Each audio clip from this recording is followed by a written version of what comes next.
د ښار په دې چوک کې چې څوک ذمه دار دي د هغه نوم به علم طبقات کومه دا پټ په بوسو کې به نور ویلو ته تیار نه یو نو او زما یقین ده ټول قوم به دا د قاضي حمید مسله نه ده دا د دې ټولو خیبر پښتونخوا مسله ده د باجوړو مسله ده قوم به موږ سره ملګری او د دې لپاره به مخکې تګلاره بیا مشوره کوو د باجوړ چې څومره سیاسي جماعتونه دي زمونږ قومي مشران او ملکان دي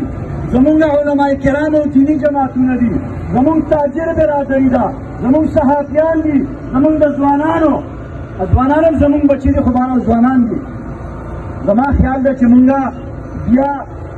د آینده لایحه عمل په دې خو اتفاق دی چې دا خبره په دې ځای نه ودرو دا مو مخکې بیا وي د آینده لایحه عمل دپاره به زما په خیال مونږ یو وړه غوندې جرګه جوړه کړو